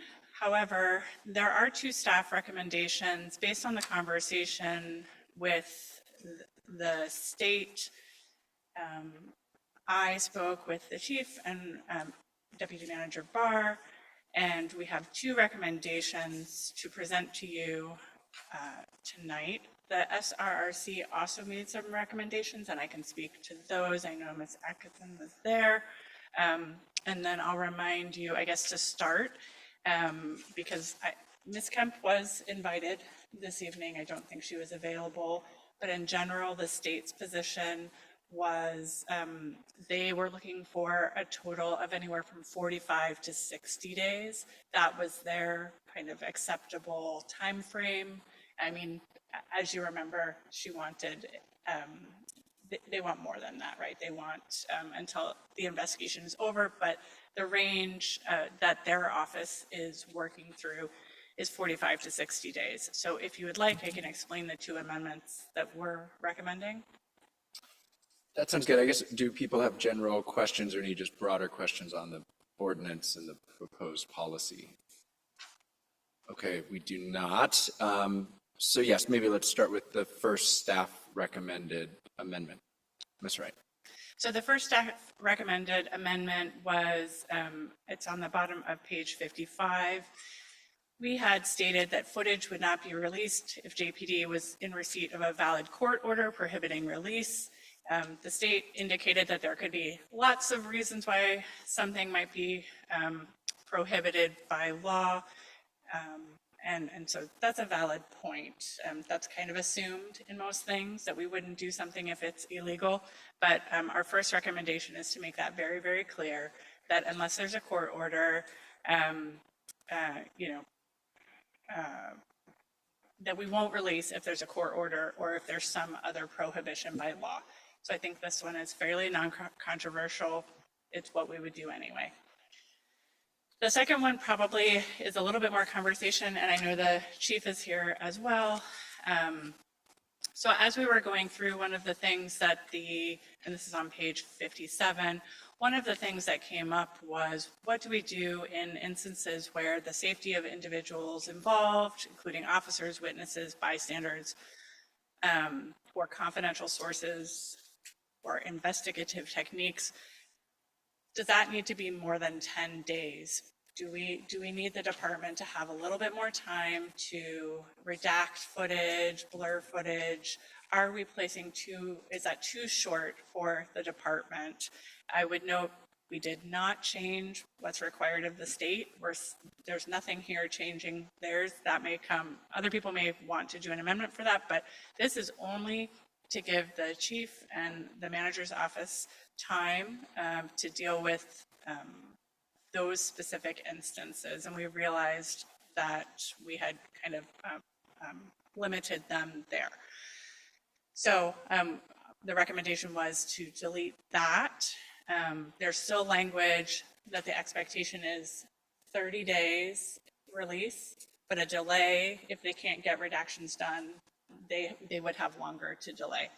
I will note that SRRC, and Ms. Atkinson, correct me if I'm wrong, they expressed frustration with that. They felt like it would be a pretty large loophole and could be really used by the city to delay much too long. So they didn't like that, and that is a valid piece of feedback from them. The other thing, and I'll just note the other thing from the SRRC, which I think I was asked whether there was any legal difference between the phrasing officer involved use of force versus officer use of force, and legally there's no difference. It was brought up that kind of historically we've used this concept of officer involved use of force, and as a society, as we've encountered more police shootings that we're talking about in the public sphere, that the term officer involved allows this kind of step back. It gives a distance in how we use our language, and so they recommended the more common current language, which is simply officer use of force. And that was a recommendation. Legally, there's no difference, and so it's really just kind of a societal shift. So I think that is it for the recommended amendments and information from SRRC. Very good. Maybe just to help us move ahead and just stay in order, and then maybe even address them as they come. Might be worthwhile to move the ordinance, should anyone want to, and you might get to do it. We'll see. Mayor Weldon, did you have a motion? I move ordinance 2025-05 be and offer an amendment. Very good. So that would be amendment number 1 on page 55. And if you have any questions, you have to ask the attorney on it, because I'm just moving it for the Department of Law. Very good. Ms. Atkinson, and then Mr. Steininger. Thank you, Mr. Chair. Just a question for Ms. Wright on this one. I understand trying to say we're not going to do anything illegal, which, as you mentioned, is probably not necessarily put in writing. But since we're putting it in writing, there could feasibly be a situation in which the state and the city disagree on whether or not something is illegal. What would you do in those sort of edge case disagreements, I suppose? Sure. Thank you, through the chair. So as your counsel and working with the manager and the chief, we would advise you based on our understanding of the law. Certainly the state could differ with that, but our advisement would be based on our understanding of the law and going forward. Follow up. And putting this explicitly in the ordinance doesn't change or alter how CBJ law would approach that, correct? This changes nothing for us. We always look at whether something's prohibited by law or whether we have court orders. Perfect, thank you. I'll remove my objection. Mr. Steininger. So I guess just, I don't have any objection to the amendment itself. It just kind of brought a question to my mind. The example was, if a minor child is involved. And I'm curious if it would be the totality of the footage that wouldn't be released, or if that would guide the redaction of the footage and the public would still see, some form of the footage, just removing any saying, in this specific example related to a minor child. Through the chair. So it would be just specific to whatever the prohibition is. So if we can do that by blurring a face, that's fine. If we have to piecemeal out some of the footage or stop footage and then restart it, we could do that, but it would be the least effect on the video footage as possible to protect whatever we're not supposed to be showing, but still release the video. Very good. Ms. Hall, objecting for a question. Yeah, I guess my question in this, I'm not opposed to the amendment, but does the footage have to be released on social media, or where would we cover that? I find that pretty shocking to have that type of footage on social media and doesn't feel appropriate, like a professional appropriate place to post something. So where in all of this would we have that guidance? Thank you, through the chair. So we could add an additional piece that specifies exactly where things are shared. Currently, when items are released, it's on JPD's webpage. There are warnings ahead of time before you click on something, and it's not widely, I guess I'll just double check. I don't believe it's widely disseminated on social media. I believe that there are press releases that come out on JPD's Facebook page saying, this has been released. You would have to go somewhere to look at it. But if you're trying to make sure to limit who's clicking on it, or to,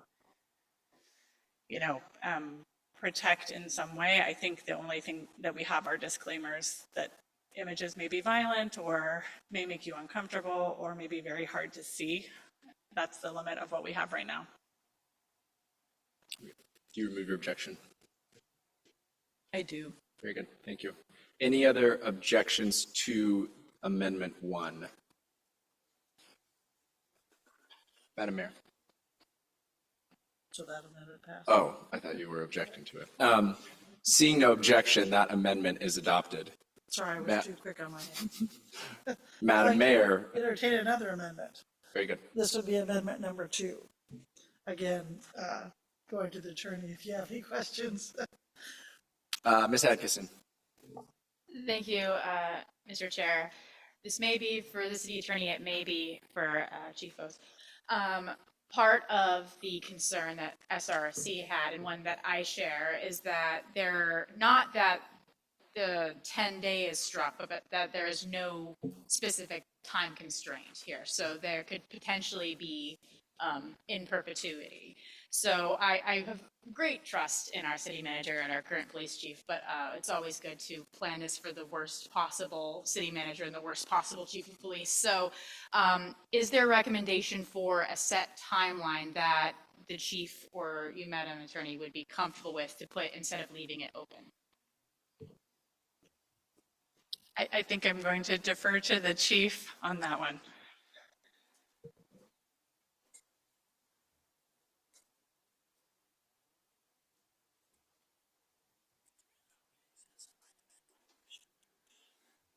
Thank you, Chief Boss, for being here. Welcome. You bet, thank you. So through the chair, to answer that, I think there's two parts to it. One, if it would not be in perpetuity because once the investigation is finished, there's that deadline always on the horizon. So if it takes 60 days for ABI and OSP to finish, then that's the end. So, once that's finished, there's nothing to stop us per se. The other part of it is if that investigation gets elongated for some reason and we have a reason to withhold the video feed, there's probably, it ties into that extension. So it's hard to say, they are doing an investigation that's lasting longer. We don't know what that time frame is going to be. So it's a little challenging to say, 90 days is it, because it might take them 100 days. One example I would give is if toxicology is a key part of an investigation. Toxicology could take up to 8 weeks, 9 weeks, 10 weeks. So we might have those kinds of delays. So it's tough to put that final timeline on it, but it is not a forever thing because it will always be at the end of the investigation. Not the best answer, but that's kind of. Follow up, Ms. Atkinson. Thank you, Mr. Chair. In that case, if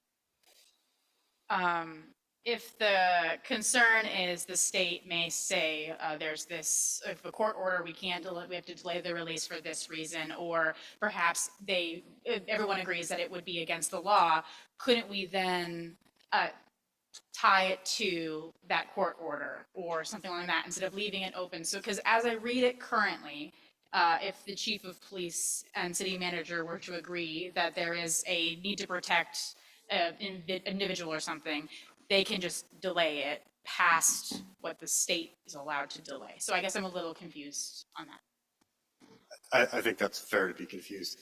Our intention is to release the body camera footage as quickly as we can. So we're not looking to push this out in perpetuity. Our end goal would always be, if we can get this done in 15 days, let's get it done in 15 days. If we can get it done in 3 extra days, we'll do it in 3 extra days. So that's our focus. We're not looking at it the opposite. I think the other part of it is if there's a court order, that kind of trumps all of this. So if the judge says, it's going to be 90 days, it's 90 days. Brief addies.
bring us back. Some slight discussion on at ease. So, did you have more follow-up? Mayor Walden? Thank you, Mr. Chair. I would like to withdraw my first amendment number 2 and move to my second amendment number 2, and that would be on page 57, where it's item C, where it's struck out, in no case shall a delay exceed 10 days. I would change that to, in no case shall a delay exceed the end of the investigation. Per Chief Bo's thoughts, and also to stay with the spirit of the SRs. Essentially, that is, would make it so, yeah, so there is some kind of finality and not just an open-ended time period. Mr. Kelly? Thank you. I also had an idea for amendment that might address the SRRC's concerns. I think this might pair with this one okay. I guess I'll maybe propose it and see what the Assembly's feelings are. Yes, you have an amendment on the floor. Right, and I was going to move an amendment to the amendment. Very good. Proceed. Thank you. I would also amend to add the language that any delay exceeding 10 days shall be subject to Assembly review and executive session. Okay, I'm not quite sure how that melds with this, but Mayor Walden, response. I'll object. I don't think that's necessary added language. Ms. Wall. I think I don't think that's an amendment. Oh, because it adds on, because she made a new amendment. She didn't amend her original amendment. Okay, I withdraw. Thanks. I'll try to keep up. Ms. Adkisson. Thank you, Mr. Chair. I'll object as well. It does feel a little separation of powers-y issue there. That makes me a little uncomfortable. So I will object to that. Any other comments on the amendment to the amendment? Mr. Kelly. I think I did initially have this idea before. I did want to float it out. I think I'd be okay with the revised amendment 2, and I can kind of count votes here, so I'll go ahead and withdraw my amendment to the amendment. Very good. We have amendment 2, or maybe it's 3 because you withdrew the second one, but we have that amendment. Would you restate it for me one more time, Madam Mayor? Certainly. So in item C on page 57, it would now read, ignore the strikeout, but it would now read, in no case shall a delay exceed the end of the investigation, period. Very good. Mr. Steininger, question or objection? Yeah, object for question, and maybe just an objection in general. Maybe there's a question for you, Chief Boz, or if I understand current policy, the footage gets released at the end of the investigation under current policy. Is that correct? Yes. Okay. Follow up. So with this amendment, effectively, without any, justification other than, an agreement between the chief of police and the city manager, this wouldn't really change current policy other than, at each instance, you would have to, decide that you felt there's a compelling reason, but that compelling reason wouldn't become public until after the footage was released. So during that kind of intervening time period between the 30 days and the end of the investigation, we'll still have sort of a vacuum of information that the public will be ruminating on? I think there's other elements of the ordinance that require us to explain why we would do the delay. So I don't think there would be that necessarily vacuum. It would be more of a, we are delaying release for these reasons. Mr. Steininger. If I understand subsection D, maybe I'm not understanding it right. The reason for the delay isn't released until the release of the video. Is that correct? Through the chair. So that's correct. And this was contemplated because we only had a 10-day there. So if you would like to, if you want to delete that upon the release of video clause, then it would require the chief and the manager to provide an explanation to the public as to why it was delayed at the 30-day mark. Mr. Steininger. Can I offer an amendment to the amendment? Sure. To require that the reason for delay. Oh yeah, strike out upon release of the video in subsection D. Mr. Steininger, what was your change and where did you want to implement it? So it's in amendment 2. Under subsection delay, it currently reads, if delayed by the manager or chief of police, upon release of the video, an explanation for delay shall be released to the public. So I'd propose to strike upon release of the video, which at least in my mind would mean that that reason would have to be released, at the point of choosing to make a delay. Madam Mayor, objection to the amendment to the amendment.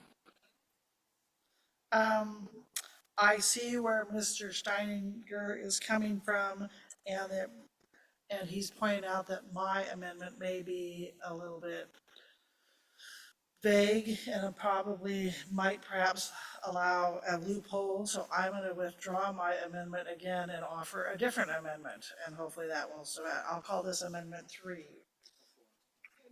4. Madam Clerk. Can we take a brief at East so we make sure that we're not losing amendments that need to be maintained, or we are losing amendments that are intended to be removed? Brief at If you East. could be.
To clarify where we were when we took the oddies, and what we would recommend is we were at where Mr. Steininger's amendment to Mayor Weldon's amendment number 2 was on the floor. The cleanest way to handle that is if both of them want to remove their amendments whichever one of them wants to move forward with one of the amendments should do so. A vote should be taken, and then whatever happens after that, the next amendment can be made, and the vote would be taken on that next amendment, just to be crystal clear on what we're voting on and what action we're taking, if that helps. Yes, thank That you, would Madam help Clerk. us. Mr. Steininger, did you want to withdraw your amendment to the amendment? I'll withdraw my amendment to the amendment. Very good. Madam Mayor, do you want to withdraw your amendment to? I would withdraw that amendment and offer another. Very good. And I would We'll ask call it the Amendment clerk, 3. I would ask the clerk what she wants to call it, what number she wants to call it. Can we call this amendment number 3, please? Sure. So amendment number 3, and I apologize to everybody. I realize after hearing Mr. Steininger that it might be some ambiguity to item C. So item C would now read, if delayed by the manager or chief of police, in no case shall a delay exceed the end of the investigation. And I'm trying to close any loophole that the state could use to say, we don't have to abide by our timeline because you've granted us till the end of the investigation. So hopefully that's made it clear and trying to get rid of some of the loopholes. Very good. We've heard the motion. Are there objections to the motion? Mr. Kelly? So would you be striking all of the other language that is in Part C then? Okay. Again, it would read, C from the very beginning of C would say, if delayed by the manager or chief of police, in no case shall the delay exceed the end of the investigation. So exceed 10 days would be replaced by exceed the end of the investigation, if that's helpful. And then the rest of the sentence would Yes, remain. and the rest of the sentence would remain. That was my question. Thank you. Very good. Sounds like you removed your objection. Ms. Atkinson, objection. Objection for a question for the city attorney, because I realize I know what targets state has, but I don't actually know. Is there anything that says the state has to complete their investigation by a certain time? I know they aim for 60 days, but is that anything solid? Through the chair, no, they do not have any statutory requirements for when those investigations are done. Ms. Wall? I'm going to object. I appreciate what we're trying to do here, but I liked the original version that had a 10-day limit on it. I feel like it's more close to what the goals are that we stated originally, and I'm not sure why we would be putting, with all due respect to the current trusted people in these roles, I would be putting more, why the public would trust our city government more than the state government. I would hold them to the same standards. Thanks. Any other comments on the amendment or Mr. Steininger? I guess just a general question for Chief Boz. Because if I understand the need for 30 days and the potential need for additional time, it's really around ensuring that the video released doesn't harm your ability to investigate, doesn't harm a confidential informant, so on and so forth. How time consuming is the redaction process? Like, is that a process that actually needs 40 whole days? So that varies greatly depending on how long the video is and what we have to redact. So I'll give you 2 examples. The incident in July required a significant amount of work to do redaction. That took about 3 weeks total for us to complete redaction on because there were so many witnesses that had to be redacted in the crowd. The incident in December, it was about 8 hours worth of work to put everything together. So 2 extremes. It's really hard to say it's always going to be this amount of time. Ms. Atkinson?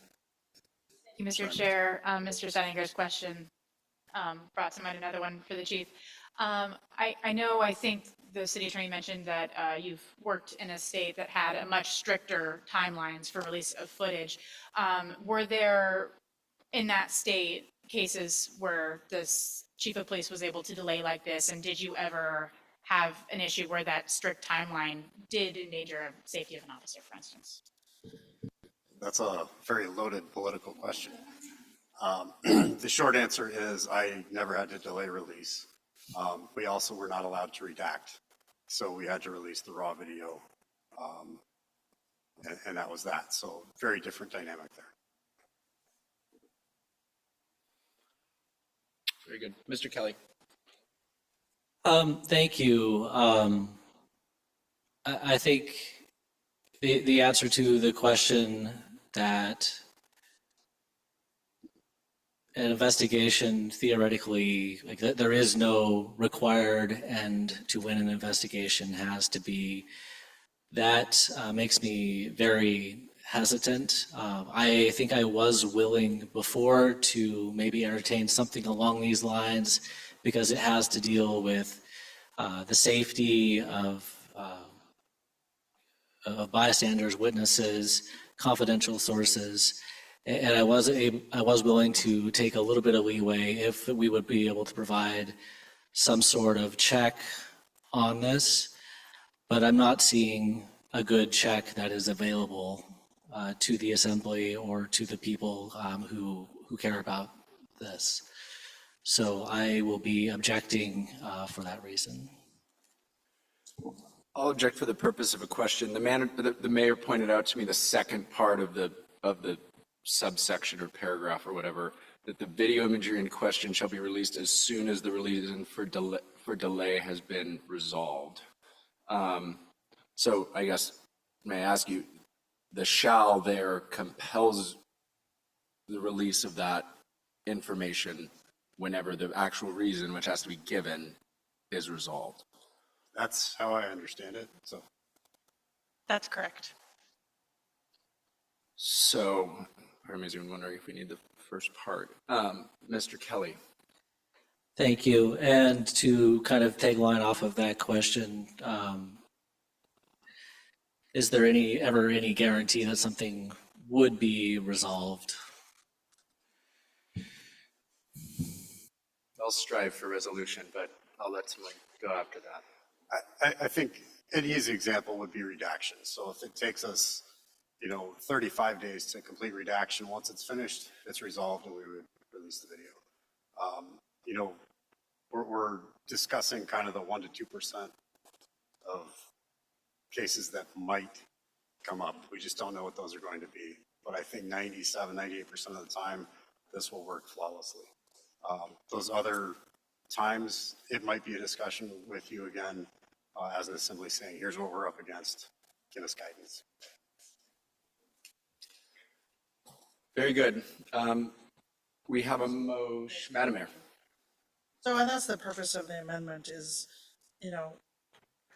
I'm trying to stay with the spirit of what the ordinance is saying, plus the spirit of what SRRC is saying. So they have to release it as soon as their delay has been resolved. But I don't think 10 days is long enough. Certainly you heard the chief give examples when it's not, but it is an endpoint with the end of the investigation. And that's what I'm trying to care for both of those ideas. Thank you, Madam Mayor. With the second part of the question, or the second part of that subsection, in my mind, I'll support the amendment. Madam Clerk, we have a motion with objection. Would you please call the roll? Thank you, Mr. Chair. So this is amendment number 3 for section C to read, if delayed by the manager or chief of police, in no case shall a delay exceed the end of the investigation. And then that section continues with the remaining sentence, the video imagery in question shall be released as soon as the reason for delay has been resolved. Madam Mayor. Yes. Mr. Bryson. Yes. Ms. Adkisson. Yes. Ms. Wall. No. Mr. Kelly. No. Ms. Hall. Yes. Mr. Steininger. No. Deputy Mayor Smith. Yes. Motion carries 5 yeas, 3 nays. We're back to the main motion, Mr. Chair. We're back to the main motion. As Are there- amended. Thank you, as amended. Mr. Saniger. I'd like to move, I believe, Amendment 4. So Amendment 4 would amend the next section, subsection D, under 2D, which I should have pulled up to find exactly where that is in the bill, but currently reads, thank you, 57. If delayed by the manager or chief of police, upon release of the video, an explanation for delay shall be released to the public. I'd like to amend that to read, if delayed by the manager or chief of police, an explanation for delay shall be released to the public no later than 30 days after the incident. And if I could speak to my amendment. Very good. Yes, Mr. Saniger. So my thinking here is just to ensure that if we have to delay, especially if that delay could be of an indeterminate length to the end of the investigation, that we're not leaving a time period with kind of a vacuum of information to the public. Because I think the intent here is really to make sure that the public has timely information about, concerns in the community and providing an explanation of why we're going past that, 30-day deadline that we're setting for ourselves is important in communicating to the public what's going on and what's happening in what are frankly fairly distressing times in the community at large. Very good, thank you. Mr. Saniger, would you restate your amendment for me one more time, please? Yes, so it would change the language to read, if delayed by the manager or chief of police, an explanation for the delay shall be released to the public no later than 30 days after the incident. Would you like it one more time? I guess if I can just ask a clarifying question. So you are specifying a certain time frame after the release of the footage? Or?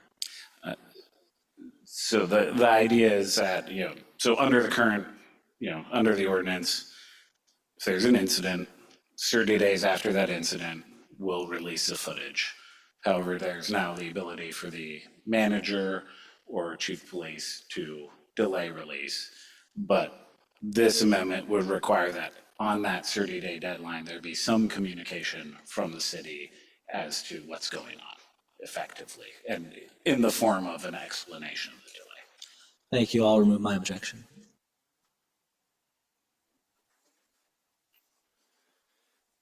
We've heard the motion. Is there objection to the motion or the amendment? Seeing no objection, that amendment is adopted. Madam Mayor. I think we're on Amendment 5. Amendment 5 would basically, anywhere it says officer involved, would switch to the word just officer. Very good. And when I looked through, I think I only found that only in one place, Madam Attorney?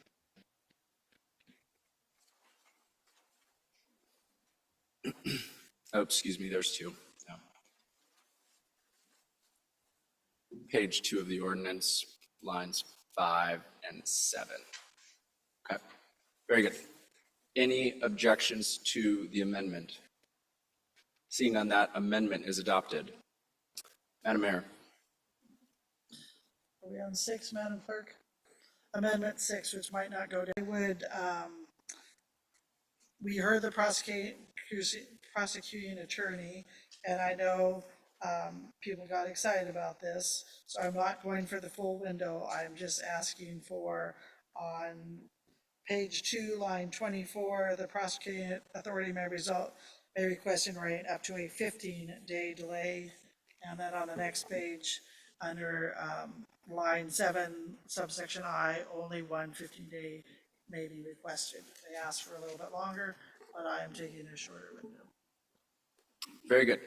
You've heard the amendment. Objection to the amendment. Ms. Atkinson.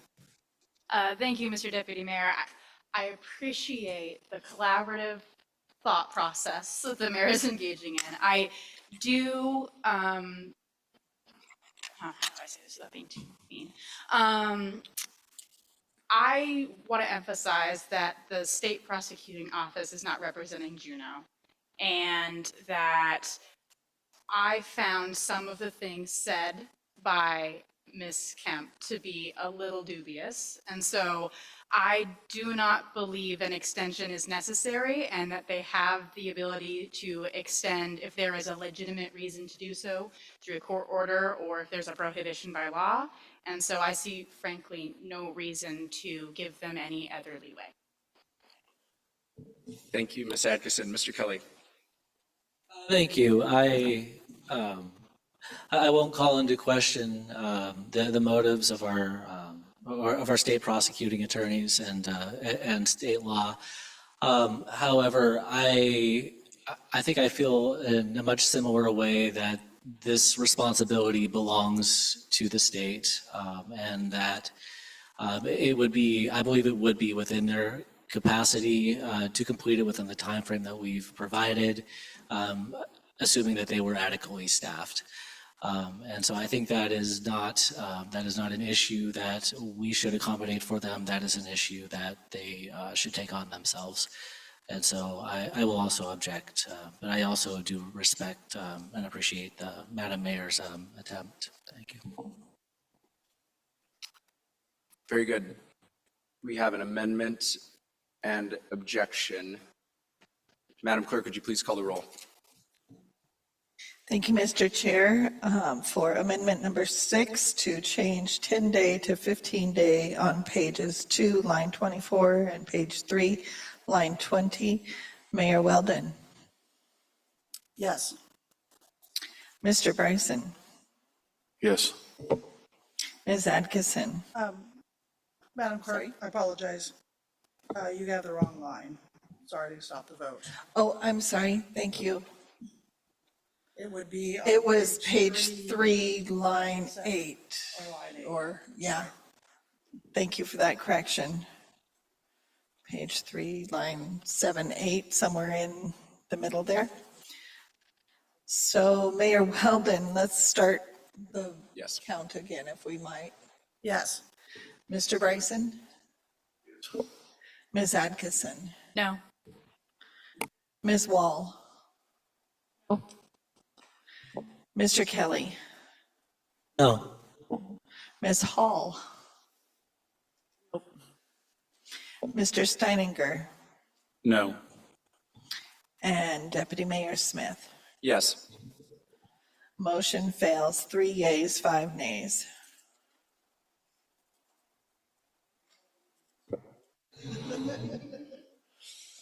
Very good. We have the motion as amended before us.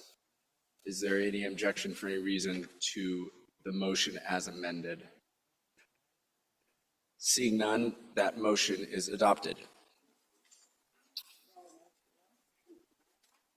Very good. And that takes us to the next item on our agenda, staff reports, Madam Manager. Thank you, Mr. Chief. No staff reports. Very good. Our next meeting date is June 2nd, 2025. Madam Manager, Madam Mayor, did you want to make a statement about something? Well, I was going to let you, but just wanted to say thank you to our Madam Clerk who provided cookies and goodies for Public Service Recognition Week. And we'd like to just recognize all our public service employees. Thank you. Thank you for bringing that up, Madam Mayor. And yes, we appreciate you all. Okay, seeing no other business before the Committee of the Whole, we are adjourned at 9:01.